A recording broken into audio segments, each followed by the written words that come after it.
Hello, I'm Pastor Kent King Nobles from First United Methodist Church, and Morning Star United Methodist Church is here in Normal, Illinois. And we wanted to have just a short conversation about the holidays and grief as we head into Thanksgiving and Christmas. A lot of us remember loved ones who will not be at the table, and for some that's more fresh than for others. So that's what the conversation is about today, probably about a 20-minute conversation. And I'm here with two friends, Diane Zosky, who you may know. Diane is a licensed clinical social worker. Many people know her from her years of teaching in the social work department at Illinois State University, where she was dean for some of that time. Around the church building, a lot of people know her because she runs all over the place helping with the food pantry and has been one of the prime leaders as that food pantry for the college students has expanded. Also, Diane is helping lead our grief support group right now, and so that's part of why she's here and helping us with this conversation today. I'm going to turn to a newer friend, Pam. You're fairly new to the church here, moved here about a year ago, I guess. So we're in the grief group together also. But would you mind telling us a little bit about yourself? Maybe mention what your career has been. Why you moved here, and a little bit of your personal journey. Sure, I'll be happy to. I'm Pam Behrens, and I'm originally from Petersburg. I was born and raised in Petersburg, and married my high school sweetheart, and became a registered nurse and worked in the area.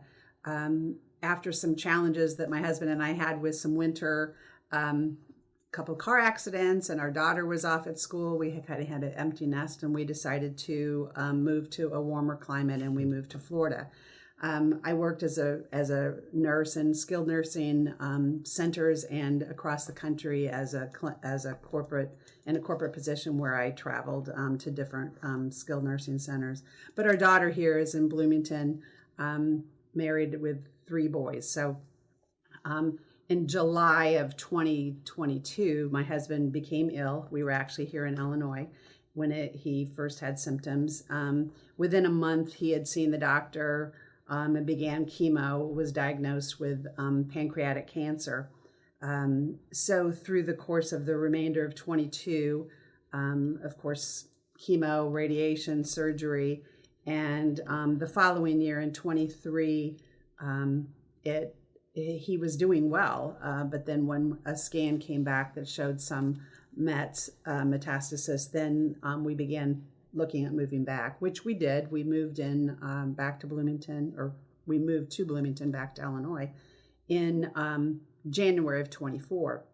And so the thought was that we would have time with family here. I took a job working in a skilled nursing CCRC here in town.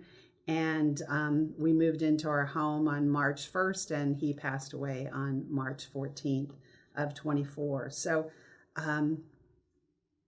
nobody ever prepares you for a journey that involves the love of your life and your best friend. So I continued to work and threw myself into work thinking that was the best thing for me. That would cure everything. That would make me useful and keep my mind off of things. But I didn't know what to do when I got into a dark, dark place. And on one of my many sleepless nights, I recall a nudge, a nudge from God. And I had one of my pastors in Naples had done grief support groups. And so that nudge was, look it up, find something to help you, find something to help you. So I researched and I found a grief share group here in town at another of the Methodist churches here in town, and I began attending that on a weekly basis. I think is that at Calvary United That was Methodist at Church? Calvary, Right. yes, Okay. yes, it was, and it's a grief share organization. So I began attending that, and very fearful, very worried, cried, all of the emotions. But there, I found that everybody was going through the same thing in one way or another. And it was a safe place. And I felt okay to cry. I felt okay to share. and learning about my grief journey. Nobody wants to become part of that organization or that club, and so nobody really knows how to handle it unless you've really gone through it.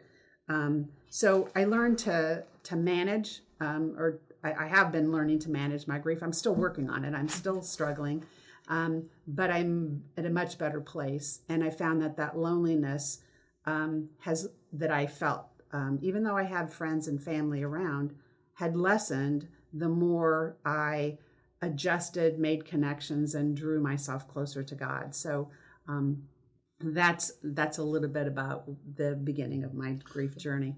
So if I remember right, in your career, you were with people who died. Yes. You were with people who were critically ill, had cancer. But what's the difference between doing that professionally and going through it personally? Were there some things that kind of surprised you that you weren't prepared for? Yeah, there was. It was more emotional. I wasn't as level-headed. In some respects, I helped to manage things so much better because of my experience. I had experience not only in my work with patients dying, family members, helping them through that process, learning how it can benefit them, the end of life, and services that can benefit them, helping them, and so I really kept having hope all that time, and hope that he would pull through. He had hope. And so, that hospice or calling in services was right there knocking on the door, but I couldn't open it. I just couldn't open it. I had hope, and we had faith that things were going to change.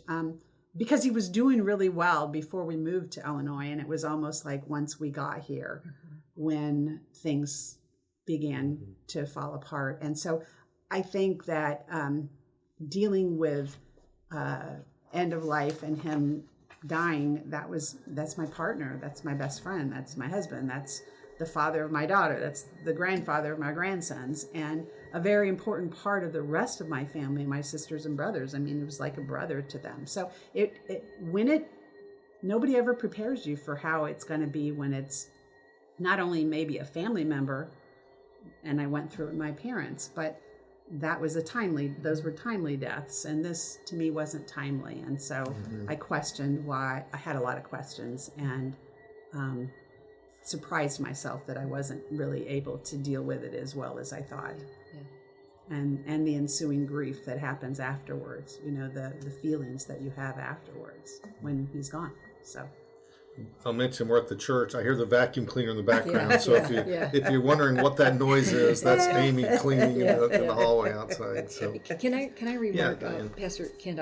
I'm struck, Pam, when you talk about when Dave first passed, you really threw yourself into work. You kept yourself busy. You kept distracted. And that's one of the things we've talked about in our grief group, that you can bury it, you can repress it, you can distract yourself from the grief, but it will always knock on your door. And I heard you saying that when you felt the nudge of God and you decided, I've got to seek out some support for this, and then I don't think it's just coincidence that things began to shift for you, and you're still on the road of reconciling to your grief, but it sounds like things have gotten better for you as you surrendered. We talked about surrender the other day, Pastor Kent, as you began to realize this grief is not going away. I've got to attend to it. And I think even though you worked in the area where you saw a lot of grief and death, there's a whole difference. There's how many miles between our head and our heart? Yes, I can remember sitting at a table like we're sitting with a family member, or family members, a wife and a daughter,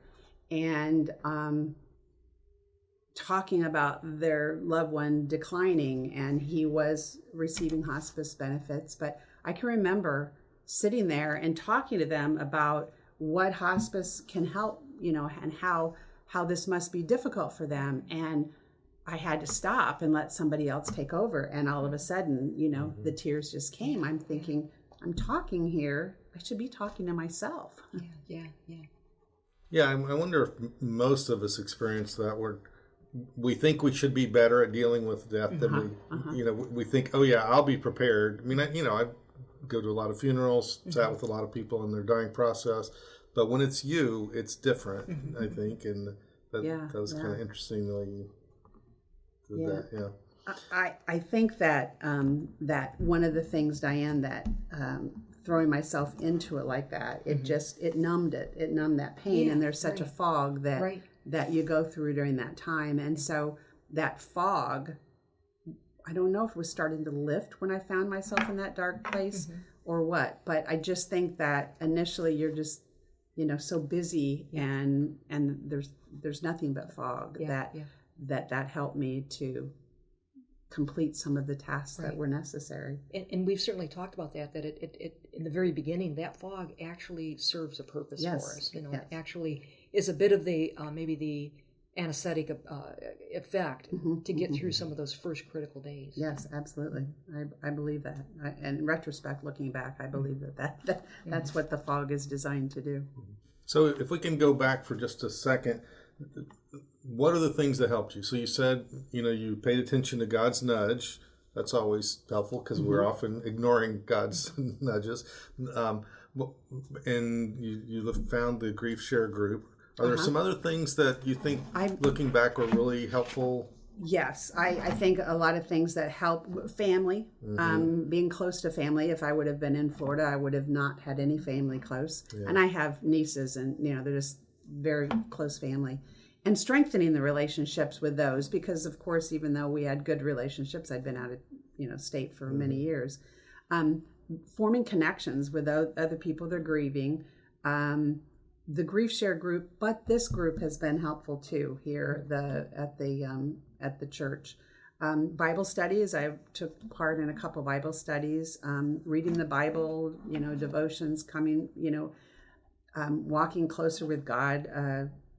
Comforting others was one thing. When I felt like I was starting to really do better, when I met a friend whose husband was at home dying, and I would go and help with some nurse type things, became a friend of hers. And so that comforting others, that really helped me. And I learned to embrace solitude. Now, I used to travel, so I had a lot of alone time, and come home on Thursday night or Friday and be happy to be home for the weekend, but travel back out on Monday. But solitude was different for me and has been different for me. I've learned to embrace that, and it's more than just being alone, I think. Reflecting on Dave. Every day I reflect on something, and with my grandchildren we reflect. I'm able to look back a little bit better now, and I'll have tears in my eyes, but I'm able to look back at and not just see what I lost, but the gift that I had for 48 years, that there was more to it than a lost life. And then the other thing is, at this point, I'm trusting that there's a plan for me. I'm trying to search out my new identity. Just because Dave died doesn't mean my life is over, and doesn't mean that I died. So I'm trying to be patient and trying to understand that in his time I will know what my new identity and my new purpose is. So yeah, Diane, it's interesting when she talks about solitude, because I hear a number of people say when they're going through the grief season, the hardest time is nighttime. Yeah. That they do pretty well during the day. They get up and do things. They feel some activity. But when the sun goes down, there's nobody sitting in the recliner in the other room. There's nobody watching TV with you. There's no one to say, oh, guess what happened in my day. That often is the time that people really feel that loss. Of course, we know from St. John of the Cross when he called it the dark night of the soul, And so many people do report that. And Pam, you've talked about some good coping strategies. I think that, if one finds themselves in the dark, alone, late at night, you can't sleep. You've talked about reflecting. You've talked about reading the Bible. You've talked about other sorts of reading, prayer, other things that one can do to make it through that night in a way that is constructive and soothing, basically self-soothing. Music, I think music, and then listening to calming apps or even the Bible being read, so you don't have to read. And maybe sometimes it is just taking 1 minute at a time, just trying to get through however you can. Yeah. And I think when you bring that up, Pastor Ken, it's important for people to realize that this is part of the journey. It's very typical. It's such a common experience. And when you're in that, not to feel panicked or, gee, there's something wrong with me, or gee, am I going crazy? Just know this will pass, the sun will come up, another day will start, and you'll be able to make it through, and it will get easier in time. It may not look like it now, but in time, day by day, it will change. I read, and what you said, Diane, is so true. I read that grief is a teacher, and not anybody signs up for the class. And so, you're being taught, or I feel like I have. I'm able to say that now.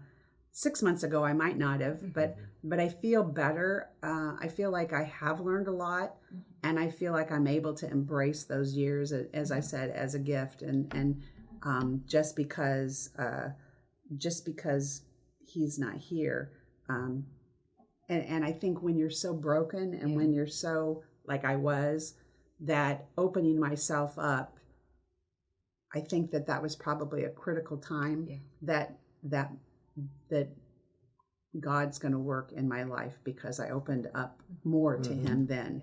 And I think that's when people, I think people don't always open up to the right voices. But Diane mentioned the dark night of the soul, and I think it's more common than people realize to not feel God's presence, to reach out and say, I don't feel God, I don't know where God is. But I think it's also fairly common, at least anecdotally, people have told me that when they get farther down the road, they look back and they see where God's presence was, that God was with them, but they just weren't always able to feel it, in the ways that they were looking for in some of those darker moments. Absolutely. Yeah. And I think, Pam, as you describe your journey, and I know you're not there, you're not done yet. This is an ongoing journey. But when I hear you say 6 months ago, from where you were 6 months ago, I hope our listeners, what they hear in that, if you're really in that dark night of the soul, I hope what they hear in that, some hope. You may not see it right now, you may not feel it right now, but there's hope that as time goes on, there is also healing. You'll never be over this, you'll never move past your loved one, but you can reconcile to the new identity that you're in the process of constructing now, Pam, your new identity. Absolutely. There is a new identity that I'll never be the same person I was. Exactly. And Right. So before we end, let's talk specifically about the holidays, because we're right here on the the edge of the prime holiday season.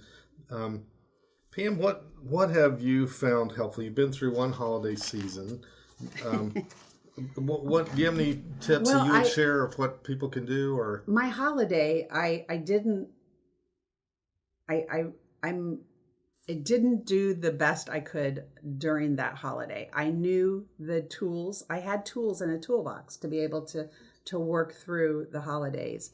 And because I was trying to decide what I wanted to do with my life, I was busy working, and it was pretty much taking all of my time. I think I let that get to me.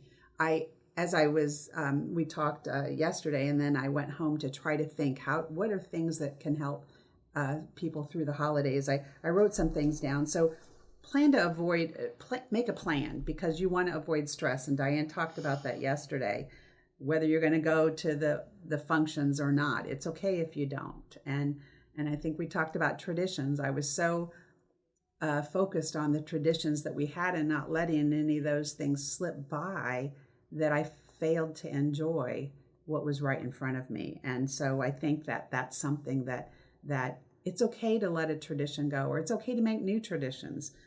Things don't always have to be the same. Even the first year, you may go back to something, leaving early if you want to, but be prepared for those waves, because those emotional waves come and go, and those tears are nothing to be ashamed about. They were just tears that that's the price of love, are those tears, and be thankful for the gift that I was given. And I'm going to work really hard on that this year.